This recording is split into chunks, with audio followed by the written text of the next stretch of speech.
Each year, Microsoft Research hosts hundreds of influential speakers from around the world, including leading scientists, renowned experts in technology, book authors, and leading academics, and makes videos of these lectures freely available.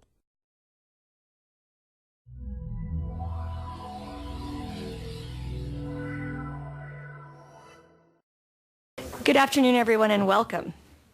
My name is Kim Ricketts, and I'm here to introduce and welcome William Gibson, who is visiting us as part of the Microsoft Research Visiting Speaker Series.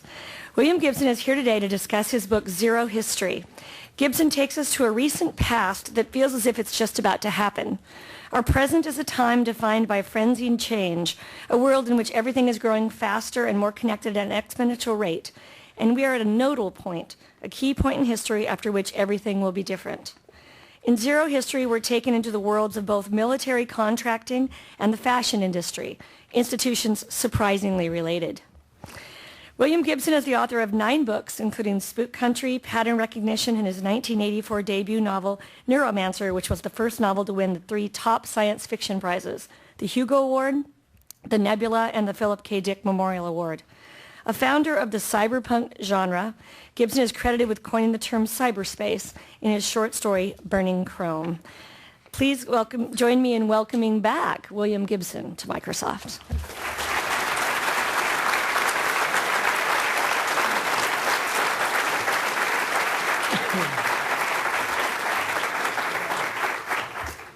Thank you.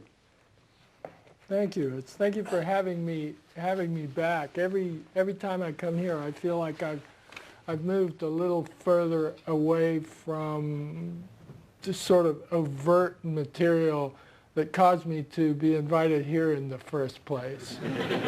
But then again, perhaps not. And I think I'll do the only thing I've ever been able to think of doing when I come to Microsoft is I'll read you a chapter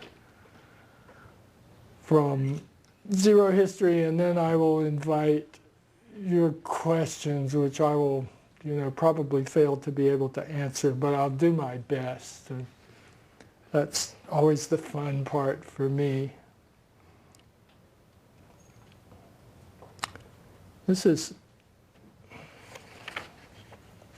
Yeah, I'll do the whole thing. This is one of my favorite chapters of this book because it was written with the most interesting informant that I've ever had, really. And I'm under a sort of personal non-disclosure agreement about that, so I won't be able to say much about it, except that I will say that the CV of the criminal that gets run down here is built from real parts. In fact, it's very carefully the CV of absolutely no one in particular, but every single little piece of it is a genuine part from the parts drawer of such people, according to them as no. And this is called Elvis Graceland. Winnie Tongue Whitaker was wearing a blue, pale iteration of the sweatshirt with the South Carolina state flag monogram. Milgram imagined her buying the full color range at some outlet mall off the highway to Edge City Family Restaurant. The blue made her look more like a young mother, which she evidently was, than a badass, which she just told him she was. He really didn't doubt that she was either. The badass part was currently expressed by a pair of really impressive ugly wraparound sunglasses with matte alloy frames worn pushed up over her smooth black hair, though more so by something about the look in her eyes. "How did you know about this place?" asked Milgram. Their starters had just arrived in a small Vietnamese cafe. "Google," she said. "You don't believe I'm a badass?" "I do," said Milgram, rattled. He hurriedly tried his chili squid. "How is it?" she asked. "Good," said Milgram. "You want a dumpling?" "No, thanks." "They're great," she said. "Had them when I was here before." "You were here before?" I'm staying near here. It's called Kentish Town. The hotel?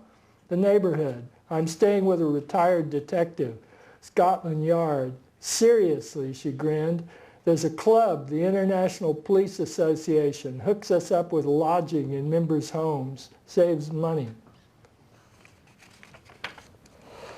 Nice, said Milgram. He has doilies, she smiled, lace. They kind of scare me. And I'm a clean freak myself. But otherwise, I couldn't afford to be here. Milgram blinked. You couldn't? We're not a big agency, she said. I'm covered for $136 per day, meals and incidentals. More for a hotel, but here, not really enough. This is the most expensive place I've ever seen. But you're a special agent. It says so on your card. Not that kind of special. And I've already got pressure going on from my boss. You do? He doesn't see the operation via the Ligat and the Brits going anywhere, and he's right, it isn't. He isn't crazy about me running around London on per diem, conducting investigations outside U.S. territory without the proper coordination. He wants me back. You're leaving? That's bad for you? She looked as though she were about to laugh. I don't know, he said. Is it? Relax, she said. You aren't rid of me that easily. I'm supposed to go home and work through the FBI to get the Brits on board, which would be slow as molasses even if it worked.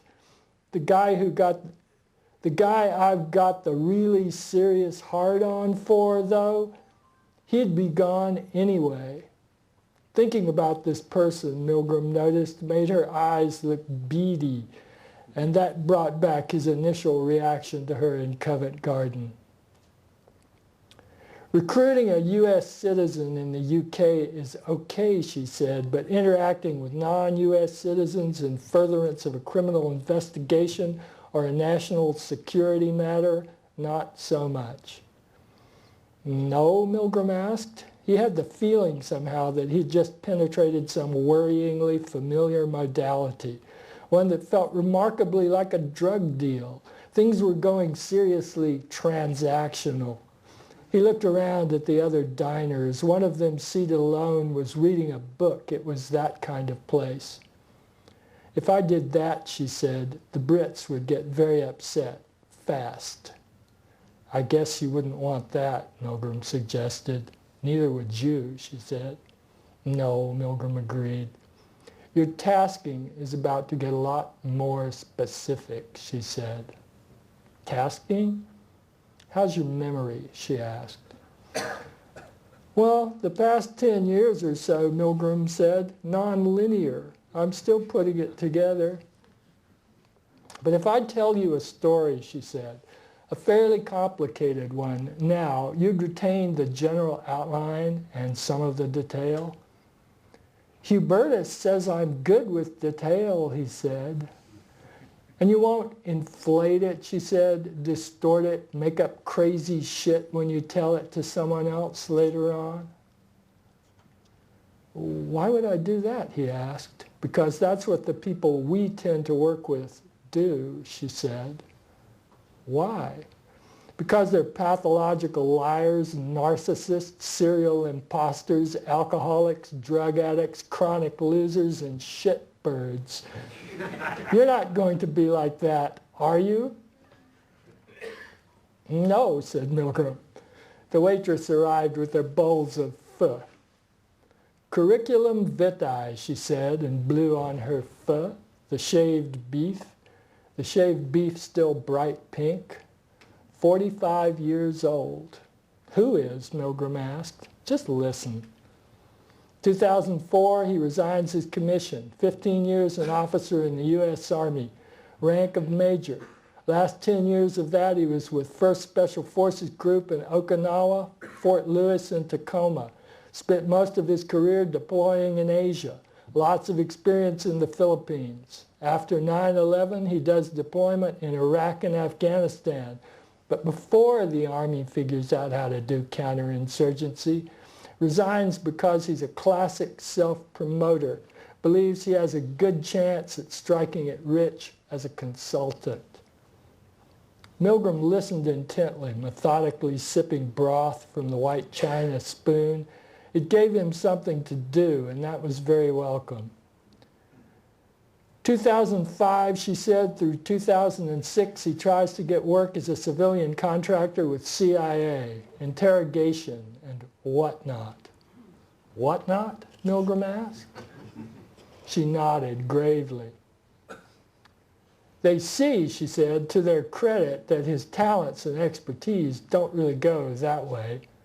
He knocks around the Gulf region for 2 years, pitching security consulting services for oil companies, other big corporations in Saudi, UAE, Kuwait, tries to get his foot in the door as a consultant with the rich Arab governments, but by this time, the big dogs in that industry are up and running. There's no takers for what he's offering. This is Foley, Milgram asked. Who's Foley, she said, frowning. The man who followed us in Paris?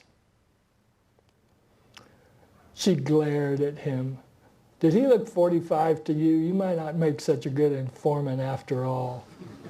Sorry, Milgram said. 2006 to present, she began again. This is where it gets good. Going back to what he knows best, before 9/11, he exploits old contacts in the Philippines and Indonesia. Moves his business to Southeast Asia, which is gold mine for him. The big companies are more focused on the Middle East at this point, and smaller operators can pick up more cash in Southeast Asia.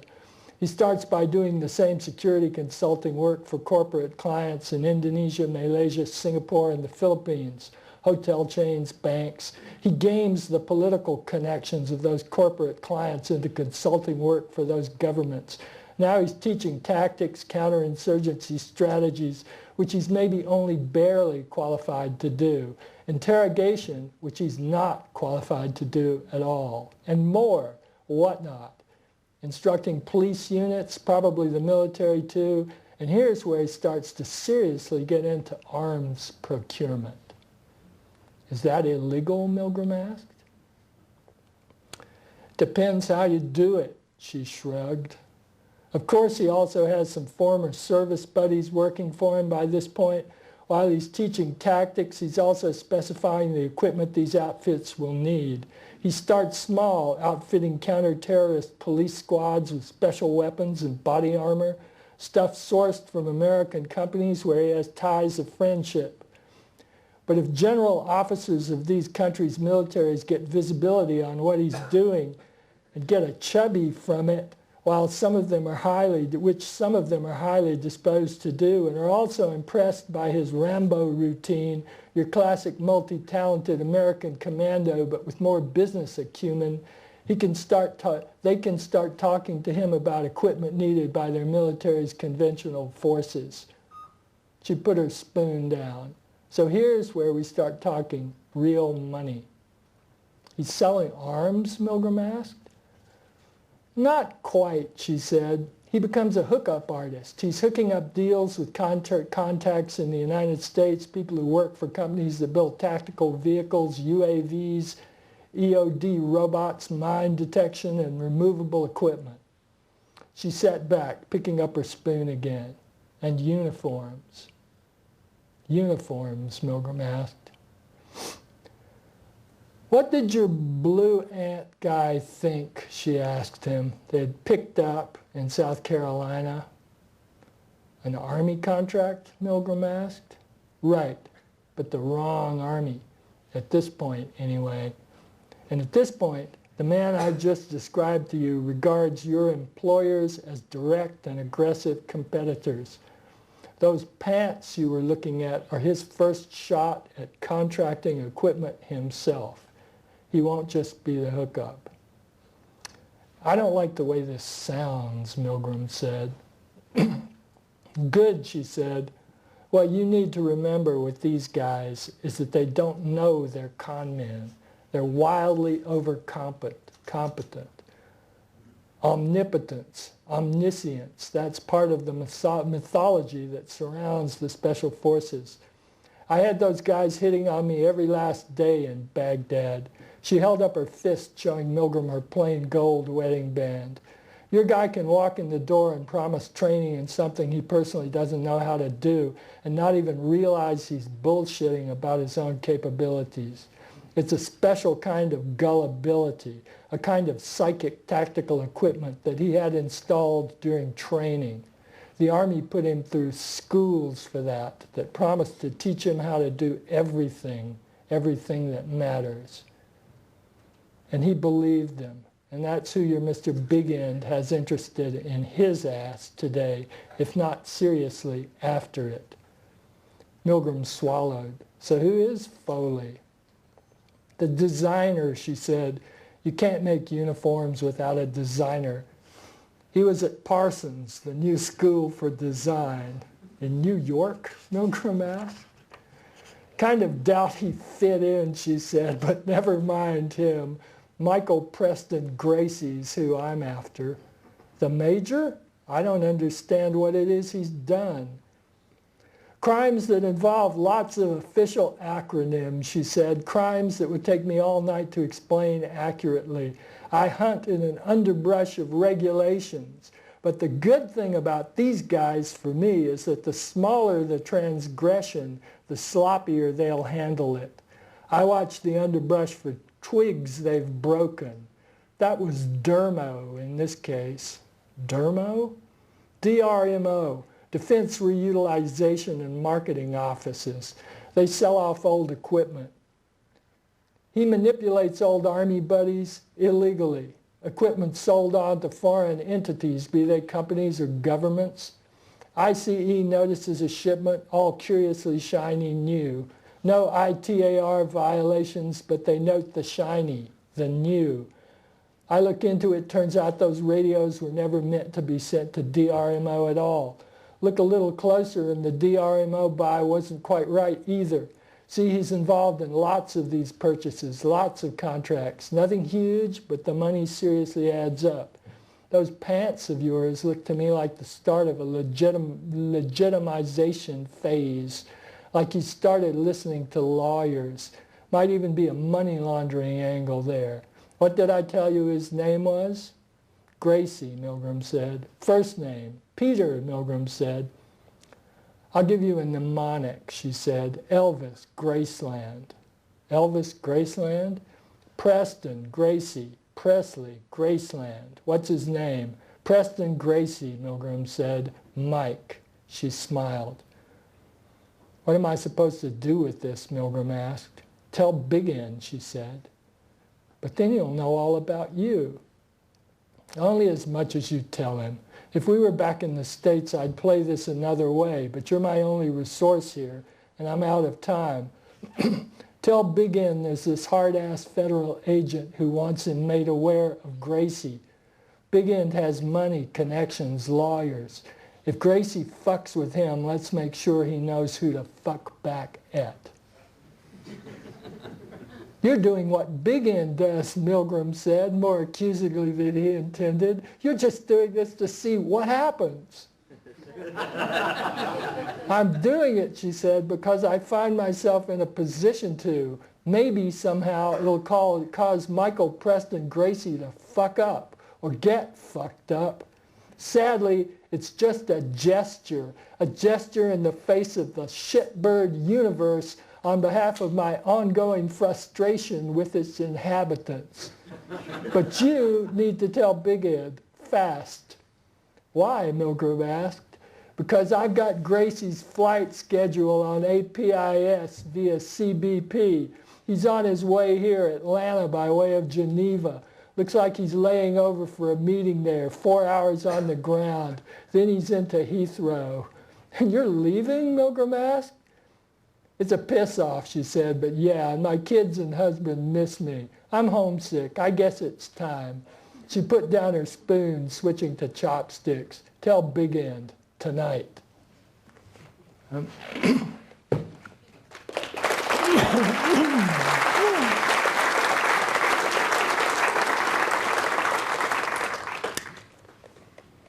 Well, I've never read that before, and actually I quite liked it. And I say that because there's this thing that happens during, say, the 14 months that it took me to write this rather slender novel.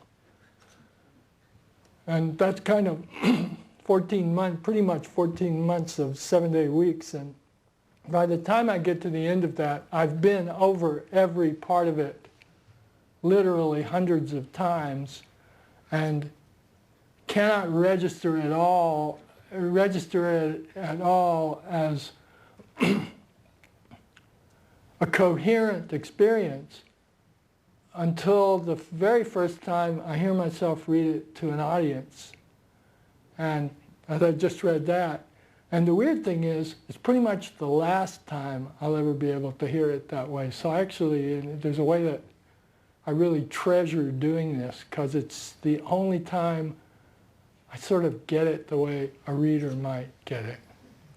And so thank you. And if you if you have any questions, I will, raise your hand and I will attempt to answer them. Yes? How many times do you rewrite the first few pages of your book before you figure it's ready to go? I don't.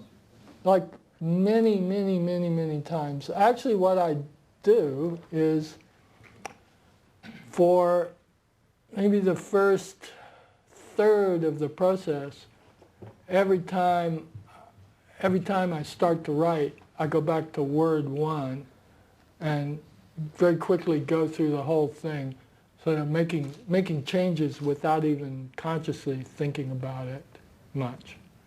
And I keep doing that, and it gets built up. It's built up sort of like a palimpsest. And it occurred to me when I finished this book that this book and the two books before it, with which it's connected by characters and history, are a sort of palimpsest of the same book. There's a way in which it's sort of three versions of the same story, but superimposed and in the end sort of squashed together. And I hadn't thought of that before, but I actually kind of like it. And eventually I may figure out some semi-reasonable sounding excuse for having done that. But, yes? So when you first walked in, you sort of said that you're getting farther away from the things that brought you here, which I assume you mean technology. And I was thinking between things like the virtual worlds of Second Life and the Kinect that's coming out that lets you, essentially use your body as a controller. What do you think about sort of the technology of today, or where do you see it going, and how it's an echo of the vision you had years and years ago? Well, I don't think my take on technology actually I don't think it's changed much since when I started, because when I started I assumed that it was part of my gig to be agnostic about technology, and that I feel like I can't say whether anything is good or bad until I see what uses people put it to. Some of the uses will be bad, and some of the uses will be good. I don't feel particularly surprised about the way it's gone on the way to the real future of 1984, as opposed to the one that I imagined in 1984, except that it's impossible, of course, to imagine the real future, because the real future invariably involves degrees of ubiquity and banality that one can't very wisely employ in fiction. Like you want the story to be exciting. And some kinds of technology, I think, simply can be incredibly radical in terms of their effect on society, but never have had any potential for the writer of science fiction. Cellular telephony, for instance. If in 1981 I had written a novel in which all of the characters carried tiny radio telephones in their pockets and talked to one another and sent one another brief text messages and, you know, accessed enormous amounts of information, and all the things we do with cellular telephones, I don't think I could have hung a plot on it. And if it had simply been the background of the story, I think readers in 1984 would have found it incredibly weird and intrusive and tedious. Why are these people always talking on the phone? My God, they're never alone. Yes? How did you become interested in voodoo? Well, I grew up in southwestern Virginia where we didn't have any voodoo that I knew of, but quite possibly we could have had some that I didn't know of. And when I was about 13 or 14 years old, when my mother took me to visit the only bookstore I'd ever seen in my life, which was a couple of 100 miles away in the nearest thing that passed for a city, I found a copy of a book by Robert Tallant called Voodoo in New Orleans, which I bought and took home and read pop-eyed with wonder. And it's a really, you know, it's a good book still. And it had, so I read that, you know, several times just out of fascination, but it had line drawings of the veves, the ritual diagrams that are laid out in flour, usually powder, white powder. Each one representing a different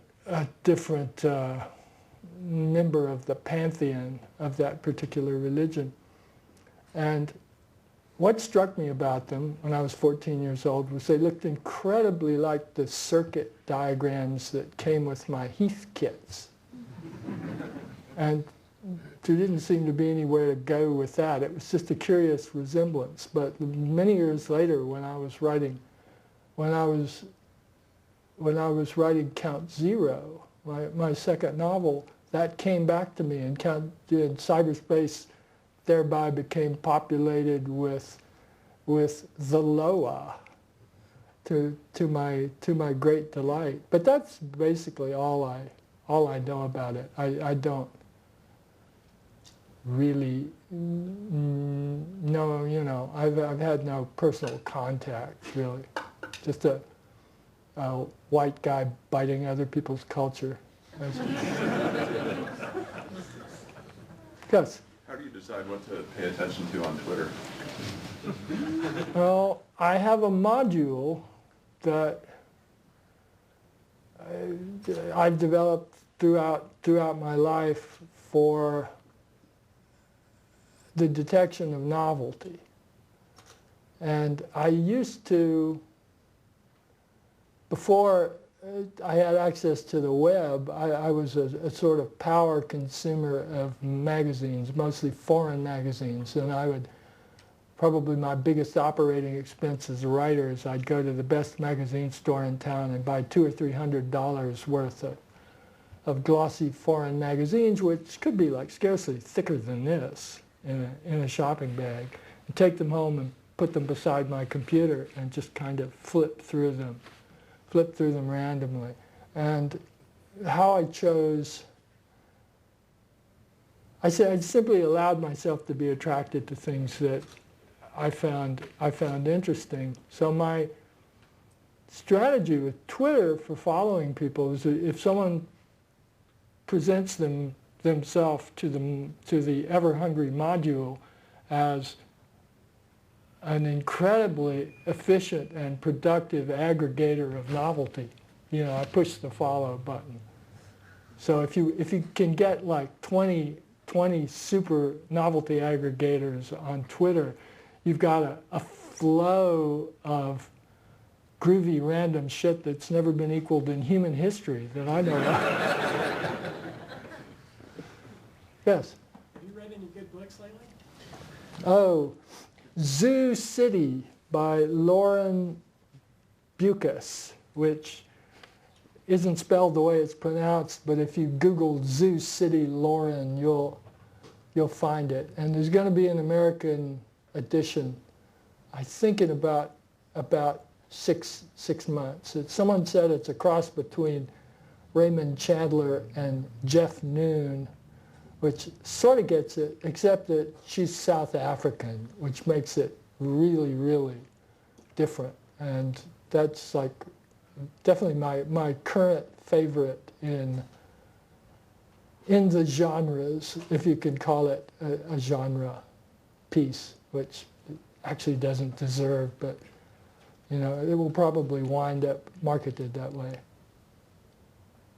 Yes? So a few years ago when Spook Country came out, I was reading it, and my girlfriend, who hates science fiction as a genre, saw me reading your book and said, "Oh, William Gibson, I like him." And she told me that, you know, she sort of gave me the background as an engineer, and she told me that you're very well respected in the literary circles, which I didn't sort of know that.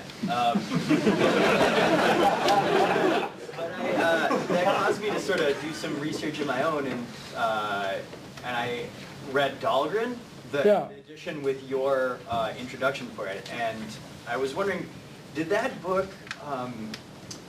is that one of your inspirations, or is that just a book you like? Well, I don't know. You know, I've been thinking a lot lately about the idea of inspiration and influence as it applies to writers of fiction.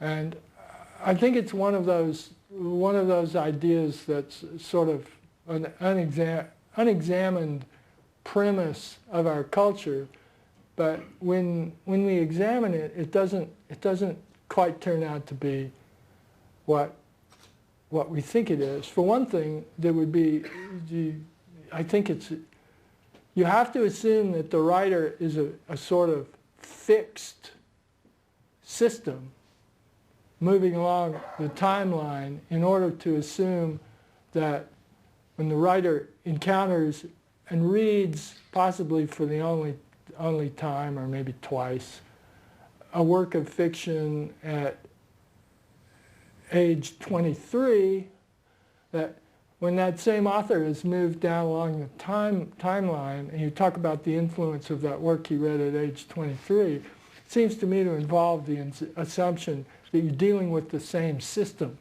further down the timeline, and I don't think you are. And people change. I know that Dahlgren excited me and baffled the shit out of me and annoyed me and overwhelmed me and all of those things when I was younger. But I don't think I necessarily carried that. I didn't carry that experience in the same alignment into later adulthood. So it's, I don't know if China Mayville likes a theory that says that there are rare books, and that collecting rare books is the true task of anyone who loves literature. But one person's rare books aren't another person's rare books, and Dahlgren would be on my rare books shelf, in that, like, there's absolutely nothing like that. There's nothing really to compare it to, as is the case with all those truly rare books. Yes? I've always found an image from your earlier work extremely personally powerful. You portrayed the Tessier Ashpole AI sitting up in the orbital station cranking out this three-dimensional artworks. Yeah. What was inspiring you?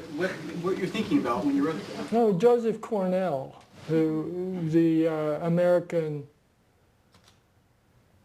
you'd have to say outsider artist, an untrained American artist who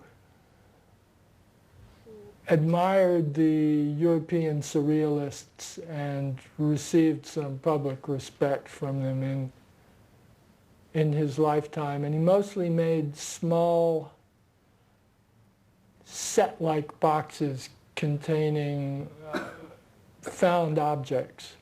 And if you react to them the way I've always reacted to them, also containing like infinity and infinite sorrow and strange lusts. They're just amazing things. And actually when I wrote them into my fiction, which I did quite a lot in those early books, I had never seen one. And it was a decade before a tour escort on a book tour when I was in Chicago took me into the Chicago Museum of Art without telling me what we were going to see, and took me into a room where there were like 8 or 10 of them illuminated by halogen lights, and it was getting, hit in the head with the world's best sledgehammer.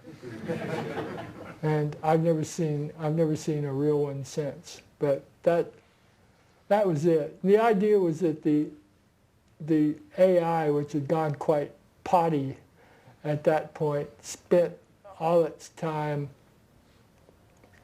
assembling the bits and pieces of this dead, uber-rich family into Cornell boxes, doing it all in zero gravity, which was really the good part.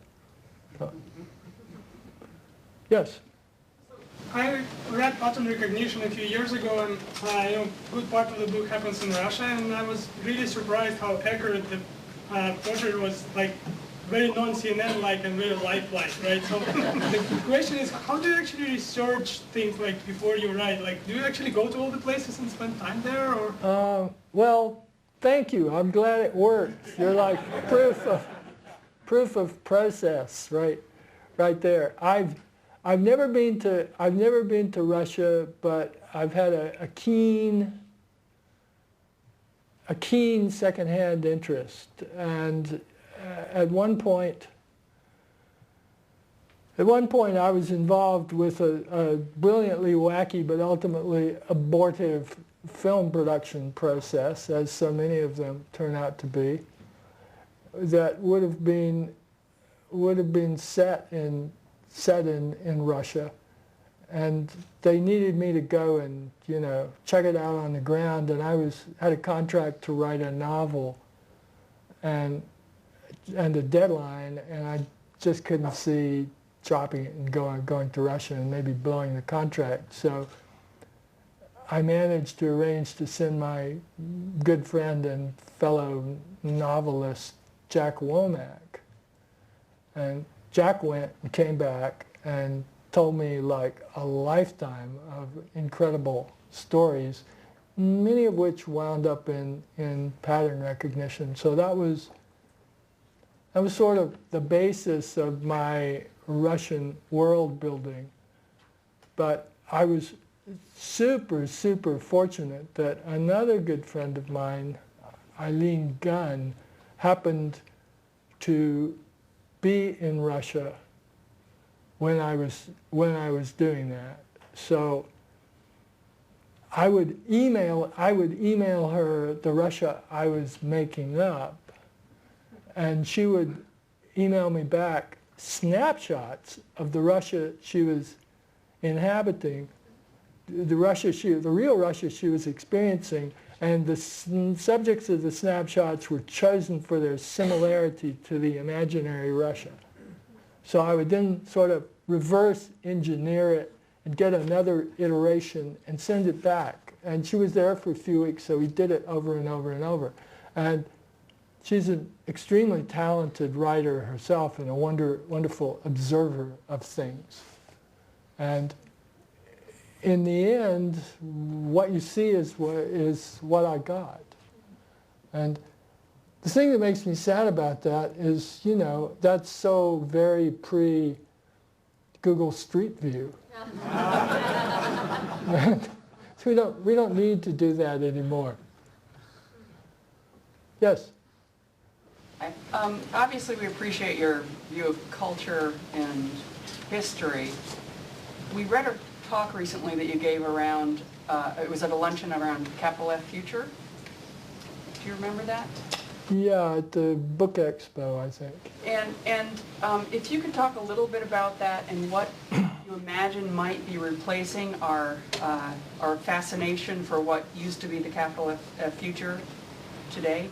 Sure. Well, the capital F future idea is the idea of the sort of future that I was told that I had when I was about 5 years old in the early 1950s, and it's really, I think, an American vision of the future. My feeling is that Europeans envied it, but couldn't quite imagine having it. And now, in retrospect, and having had a chance to spend some time in Europe, I think the Europeans envied it because they realistically knew that they would forever inhabit the retrofitted ruins of the worlds of their ancestors, which is what you do if you're, for the most part, if you're European.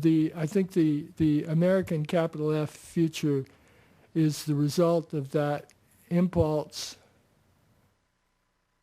that early and maybe largely mythological impulse. I don't think it's important whether or not what I'm about to say is historically true, but I think it's true in our culture.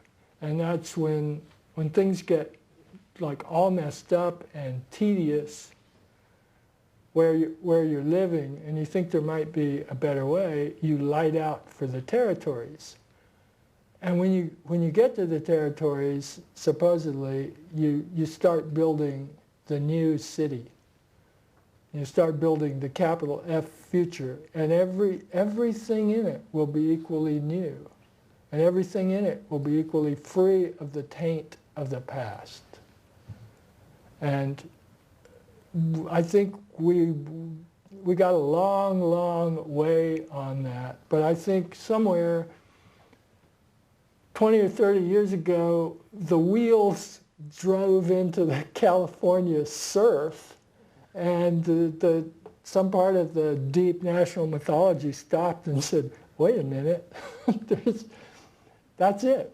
We've gotten to the edge of the continent. There's no more over there. We're going to be living in, we're always going to be living in somebody else's future and somebody else's past. And for our cultural imagination, that was quite a shock. I mean, to me, that's absolutely the significant triumph of Ridley Scott's Blade Runner, that he managed to say that cinematically and poetically and absolutely convincingly, and killed a lot of the capital F future. I suspected it it survives in certain popular millenarian forms, the singularity perhaps, that rapture. Yes? I had a question around, as you look to the future and you investigate what could be or think about it, I think about an author, John Twelve Hawks, who makes surveillance into something very creepy. Do you run into things that either inspire you or kind of creep you out as you go? And I'm curious how you deal with them, because I think looking ahead, you do a good job of turning things that could be creepy into something that's fascinating or quirky. And I'm curious what things you run into that either give you hope or kind of creep you out. And that surveillance would be one example. When I'm honest with myself, when I'm honest with myself, I often find that the stuff I think is coolest kind of creeps me out, and vice versa. And that's sort of back to what I was getting at when I said that technology is neutral until we do something with it. And I mean, one of the fundamental assumptions underlying all of my work is that the people who generate emergent technologies often as not wind up having quite evidently had zero clue about what their invention or development would ultimately be used for. Like, we can't tell where anything is going until we see people using it. And another equally important part of what I do for myself is that I've always known that I didn't actually know very much about real technology at all. And what I have, I think, is an interest in observing people using technology, and particularly in observing people using emergent technology.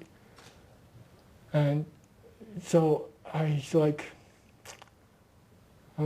would never claim that I'm any sort of an anthropologist, but what I do resembles a kind of hobbyist anthropology, kind of like a hedge anthropologist, a drive-by anthropologist, perhaps. Yes? So I've always wondered in your works, why does it always turn into, like a darker world, when you have all of this amazing, other new technology, and we can actually think, we have our minds as a part of the computer. Why do they look like in dark? What's it that mildew ridden walls? As opposed to why doesn't it get into like a brighter environment? Well,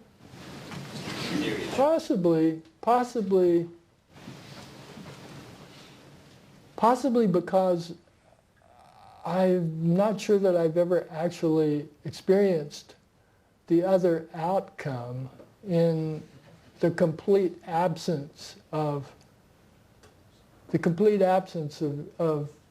darkness. I know that I was kind of taken aback when I started to publish, because the reviews, even the positive ones, would say, this glittering dystopian vision, this hell on earth. And I actually thought, from the point of view of 1981, when I was really getting going writing fiction, I thought from the point of view of 1981, I was sort of ludicrously optimistic. Because in 1981, there were relatively few intelligent and informed people around who didn't admit to the very real, constant, daily possibility that we'd all be deep-fried by joint Soviet-American mutual nuclear destruction. That was the dominant deal of the whole human soul in 1981. We couldn't be conscious of it every last minute, or we would have killed ourselves. But it was an incredibly different world. And I'm starting to realize it was a world which those who aren't old enough to have experienced it have a really, really hard time of grasping what that felt like. So when I wrote Neuromancer and turned the entire eastern seaboard of the United States into a giant teeming slum, it looked to me like I was testifying for life. and fecundity.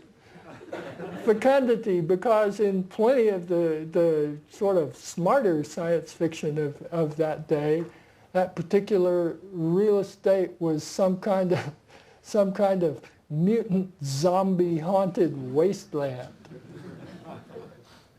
Yes? With all the hard copy books around here and people ready for book signing, I was actually curious what you think of the Kindle. So I'm mostly worried about how one signs them. On the back of it, but you can only have so many authors.